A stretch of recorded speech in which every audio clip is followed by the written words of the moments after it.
নীলের আজকে অফিসের প্রথম দিন। ওর মা ওকে ডাকছে। মা, এই নীল আর কতক্ষণ ঘুমাবি? অফিসে তো লেট হয়ে যাচ্ছে, আর একটু বেলা হলে কিন্তু পরে অফিসের বস তোকে অনেক বকাঝকা করবে। নীল, এই তো উঠে পড়েছি, তাড়াতাড়ি নাস্তা দাও, আমি রেডি হয়ে আসছি এখনই। নীল দেখতে শুনতে বেশ স্মার্ট একটা ছেলে, যে মেয়ে তাকে দেখবে তার মনেই তাকে নিয়ে স্বপ্ন দেখার একটা আশা মনে জেগে উঠবে, কিন্তু নীলটা যেন কেমন কোন মেয়েকে তেমন পাত্তা দেয় না, কোন মেয়ের সাথে সেভাবে কথাই বলে না। নীল তাড়াতাড়ি রেডি হয়ে অফিসের উদ্দেশ্যে রওনা দিল, কিন্তু রাস্তার জ্যামের কারণে সে অনেক লেট করে অফিসে পৌঁছেছে। আসতে পারি ম্যাডাম? ম্যাডাম জি আসুন, আমি আপনার জন্যই অপেক্ষা করতেছি। এত লেট করে এলেন যে? আপনার তো সকাল 8টায় অফিসে পৌঁছানোর কথা, এখন বাজে সকাল 9:30। রাস্তায় অনেক জ্যাম ছিল। নীল জি ম্যাডাম। ম্যাডাম ঠিক আছে, যান এখন কাজ শুরু করেন। আর হ্যাঁ শুনুন, কালকে থেকে আমি আপনাকে আপনার বাসায় থেকে রিসিভ করে নিয়ে আসবো, আপনি আমার জন্য অপেক্ষা করবেন। নীল ঠিক আছে ম্যাডাম, অপেক্ষা করব। নীল একটা বিষয় বিশেষ করে বুঝতে পারলো না, এত লেট করে আসার পর ম্যাডাম তার সাথে কেন এত সুন্দর ব্যবহার করলো। তাছাড়া চাকরির ইন্টারভিউ দিতে এসেছিল সেদিন, ওর সিভি দেখা মাত্রই চাকরিটা ম্যাডাম কনফার্ম করে দেয়। আবার বলছে আমাকে রিসিভ করে নিয়ে আসবে বাসা থেকে। ভাবতে ভাবতে নীল কাজ করতে গেল, মনোযোগ সহকারে কাজ করতে লাগলো। 1 ঘন্টা পর ম্যাডাম আবার নীলকে তার চেম্বারে ডেকে নিয়ে গেল। নীল ম্যাডাম আসবো? ম্যাডাম জি আসুন, আপনার সাথে একটা দরকারি বিষয়ে কথা বলার ছিল। আগামী 2 মাস পর একটা ট্যুরে যাওয়ার কথা আছে, বলেন তো কোন দেশে গেলে সবচেয়ে বেশি ভালো হয়? নীল, আমাদের দেশে এত এত সুন্দর জায়গা থাকতে আপনি বিদেশে যাবেন সৌন্দর্য দেখতে, এটা কি ঠিক হবে? ম্যাডাম ঠিক আছে, তাহলে বলুন বাংলাদেশ কোথায় যাওয়া যায়? নীল, চলেন না ম্যাডাম বাংলাদেশের ঐতিহ্যবাহী প্রতিষ্ঠানগুলো দেখে আসি। ম্যাডাম ঠিক আছে, তাহলে তাই হবে, যান এখন আপনি আপনার চেম্বার এ যান। আর হ্যাঁ শুনুন, ছুটির পর আমার জন্য অপেক্ষা করবেন, দুজনে একসাথে বাসায় ফিরবো। নীলের অফিস ছুটি হয়ে গেছে। প্রায় আধা ঘন্টা হয়ে গেল ম্যাডামের জন্য দাঁড়িয়ে আছে, কিন্তু ম্যাডামের কোন খবর নেই। তারও 10 মিনিট পর ম্যাডাম তার চেম্বার থেকে বের হলো, নীলের হাতে চাবিটা দিয়ে বলল তুমি চালাও। ম্যাডাম নীল, তোমার কি এখনই বাসায় যেতে হবে? যদি কোন সমস্যা না থাকে চলো না একটু কোথাও থেকে ঘুরে আসি, অথবা কিছু খেয়ে আসি কোন হোটেল থেকে। নীল, না সমস্যা নেই, চলেন। কোথায় যাবেন? ম্যাডাম ঠিক আছে, তাহলে গাড়িটা কোন রেস্টুরেন্টের সামনে পার্ক করো। 10 মিনিট পর নীল একটা রেস্টুরেন্ট সামনে গিয়ে গাড়িটা থামালো। তারপর নীল আর ম্যাডাম ভিতরে গেল খেতে। অর্ডারটা অবশ্য ম্যাডামই দিলেন। খাওয়ার সময়, আচ্ছা নীল, তুমি কি আমাকে চিনতে পেরেছো? নীল, না ম্যাডাম, আমি কি আপনাকে আগে কখনো দেখেছি কোথাও? ম্যাডাম দেখেছো, তোমার কলেজে তুমি আর আমি একই ক্লাসে পড়তাম, তখন অবশ্য তুমি আমাকে দেখেছো, কিন্তু সেইভাবে না, তাই চিনছো না। আমার দিকে ভালো করে তাকিয়ে দেখোনি কিন্তু কেন, সেটা আমি আজও জানতে পারিনি। তুমি কি এখনো সেই আগের মতোই আছেন? নীল নীল, হ্যাঁ ম্যাডাম, ঠিক আগের মতোই আছি এখনো। আমি মেয়েদের সে রকম ভাবে পাত্তা দেই না, তাদের সঙ্গ দেয় না। শুধু আপনি ম্যাডাম দেখেই আপনার সাথে একটু সময় স্পেন্ড করতেছি, না হলে করতাম না। ম্যাডাম তাই? তুমি একটা আজব ছেলে, তোমার সাথে আমি একসাথে লেখাপড়া করছি অথচ তুমি আমার নাম জানো না, এখনো ম্যাডাম ম্যাডাম করে ডাকতেছো। নীল, তো আপনার নাম কি ম্যাডাম? আমি কি আপনার নাম ধরে ডাকবো? ম্যাডাম আমার নাম মো। নীল, নাইস নেম। ম্যাডাম ও রিয়েলি এই কথা তুমি বলতেছো? আমার তো বিশ্বাসই হইতেছে না। নীল, হ্যাঁ ম্যাডাম, আমি বলতেছি তখনকার সময়ের এখনকার সময়ে তো অনেক তফাৎ। ম্যাডাম নীল, তুমি কি জানো কলেজ লাইফে আমি তোমাকে ভালোবাসতাম?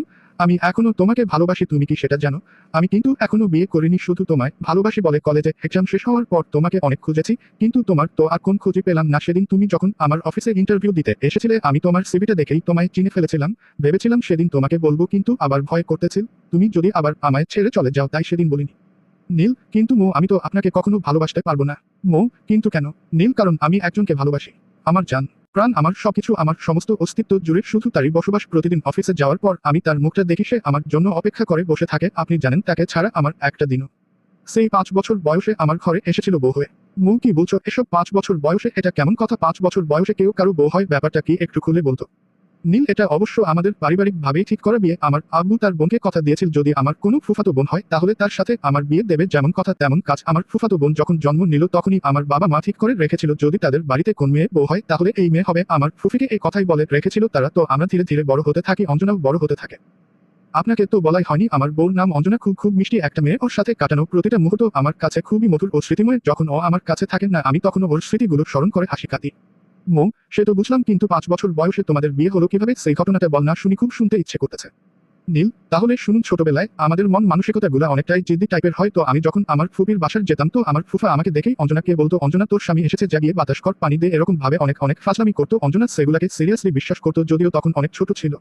তবুও বিশ্বাস করতো। আমি ওর স্বামী ওর বন্ধু বান্ধবীকে এটাই বলে বেড়াতো, জানিস আমার স্বামী আছে, বাচ্চা মেয়ে। তো বাচ্চা বাচ্চা কথাগুলো বলতো। তো আমাদের বিয়েটাও হয় মিষ্টি ভাবে। একদিন ওর আম্মুর সাথে বসে বসে টিভি দেখছিল, হঠাৎ করে একটা বিয়ের অনুষ্ঠানের সিন চলে আসে। তারপর ওর আম্মুকে বলে, আচ্ছা মেয়েটা এরকম লাল শাড়ি পরে ঘোমটা দিয়ে কোথায় যাচ্ছে? ওর আম্মু বলে, মেয়েটা ওর শ্বশুরবাড়ি যাচ্ছে, আজ থেকে ওর শ্বশুরবাড়িতে স্বামীর সাথে থাকবে। অঞ্জনা বলে, নীল আমার স্বামী হয়, তাহলে আমি কেন ওর সাথে থাকি না? আমি আজ থেকে ওর সাথে থাকবো। নীলকে খবর দাও, আমাকে যেন নিয়ে যায়। তখন তো আমরা ছোট ছিলাম, তাই ওর কথা ফেলতে পারিনি। আমার আব্বু আম্মুকে ফোন করে নিয়ে আসে, তখন থেকে আমরা একসাথে থাকি। যদিও আমি ওর থেকে 2 বছরের সিনিয়র ছিলাম, তবুও আমরা একসাথে স্কুলে যেতাম, একসাথেই লেখাপড়া করতাম ছোটবেলা থেকেই। ও আমাকে অনেক অনেক বেশি ভালোবাসতো। আমি কোন মেয়ের সাথে কথা বলি এটা সহ্য করতে পারতো না, সে কারণেই আমি ছোটবেলা থেকে কোন মেয়ের সাথে তেমন কথা বলতাম না। ছোটবেলা থেকেই কেমন যেন মনের মধ্যে অপরাধবোধ কাজ করতো, আমি যদি অন্য কোন মেয়ের সাথে কথা বলি তাহলে হয়তো অঞ্জনাকে ঠকানো হবে, অঞ্জনা হয়তো আমার এই আচরণে ব্যবহারে কষ্ট পাবে, অঞ্জনাও আমি ছাড়া অন্য কোনো ছেলের সাথে কথা বলতো না। আমার বুকে না ঘুমাইলে ওর ঘুমই হইতো না, আমি না খাইলে ও কখনো খেতে বসতো না। অঞ্জনা খুব বুদ্ধিমতী মেয়ে ছিল, কোন সমস্যায় পড়লে সে তার উপস্থিতির মাধ্যমে সে সমস্যার সমাধান করতে পারত। ও যখন ক্লাস 10-এ পড়ে তখন ওকে একটা ছেলে খুব বিরক্ত করতো। একদিন ওই ছেলে ওকে রাস্তায় দাঁড় করিয়েছে, সেই ছেলেটাকে বলেছে যে আমাকে আপনার যা বলার আপনি আমার বাসায় গিয়ে বলবেন। ছেলেটা তার পরদিন আমাদের বাসায় আসেন, অঞ্জনা আমাদের সাথে পরিচয় করিয়ে দিল। আমার শ্বশুর আমার স্বামী বলুন যা বলবেন তা এদের সামনেই বলেন, এদের তো জানার প্রয়োজন আছে। ছেলেটার কিছু বলল না, মাথা নিচু করে চলে গেল। তারপর সেই ছেলেটা আর কখনো রাস্তায় বিরক্ত করেনি। আমি সবচেয়ে অবাক হয়েছিলাম এসএসসির রেজাল্টের দিন। ও এসএসসিতে গোল্ডেন পাস পেয়েছিল, তো সেই কারণে ওদের স্কুলে অনুষ্ঠান ছিল, সেই অনুষ্ঠানে ওকে কিছু বলতে বলা হয়েছিল। সবার সামনে বলে দিলে আমার এই সাফল্যের পিছনে আমার শ্বশুর শাশুড়ি এবং আমার স্বামী অনুপ্রেরণা, সাহস এবং সহযোগিতা আছে, তারা না থাকলে এই সাফল্য কখনো অর্জন করতে পারতাম না। তো আপনারা যদি কিছু মনে না করেন তাহলে আমি আমার সাফল্যের মর্যাদাটা আমার স্বামীর হাত থেকে নিতে চাই। তখনও কিন্তু আমাদের বিয়ে হয়নি, কিন্তু সবার কাছে বলে বেড়াতো আমি ওর স্বামী। ভালোই চলতেছিল আমাদের অবিবাহিত স্বামী স্ত্রী সংসার, কিন্তু সবকিছু অন্ধকার করে আমাকে ছেড়ে চলে গেল এমন এক দেশে যেখান থেকে মানুষ ফিরে আসেন, কিন্তু ওর স্মৃতি এখনো আমার ঘর জুড়ে ছড়িয়ে আছে। এখন আমি মনে মনে এটা ফিল করতে পারি ও আমার সাথে আছে, ওর অস্তিত্ব এখনো আমি আমার আশেপাশে বুঝতে পারি। ও আমাকে ছেড়ে গেলেও ওর ছায়া যায়নি। বিস্ময়সূচক চিহ্ন, বিস্ময়সূচক চিহ্ন, বিস্ময়সূচক চিহ্ন। মম, তোমাকে ছেড়ে গেছে মানে ও এখন কোথায়? ও তোমার সাথে থাকে না। নীল, না, ও এখন আমার সাথে থাকে না, ও এখন এমন জায়গায় থাকে যেখানে আমি চাইলেও যেতে পারবো না। ও আমাকে ছেড়ে ওপারে চলে গেছে। মো, কিন্তু কি করে এমন হলো? নীল, আমি অসুস্থ হয়ে পড়েছিলাম, আর ও ভয় পেয়ে আমাকে হাসপাতালে নিয়ে যায়, কিছু টেস্ট করে, তাতে রিপোর্ট আসে আমি বেশি দিন বাঁচব না। ও তখন স্বাভাবিকভাবেই কথা বলছিল, কিন্তু কয়েকদিন পর ও চিরতরে ঘুমিয়ে পড়ে। আর চিঠিতে লিখে যায় যে পৃথিবীতে তুমি থাকবেন না সেখানে আমিও থাকতে চাই না, তাই চলে এলাম, কারণ আমি তোমার চলে যাওয়াটা দেখতে পারবো না। মো, তাহলে আমাকে মেনে নিতে তোমার প্রবলেম কোথায়? নীল, কারণ আমিও নীলাঞ্জনা খুব ভালোবাসি, আর এই জনম পর্জনম যেটা বলো আমি অঞ্জনাকেই ভালোবাসবো। গোলাপ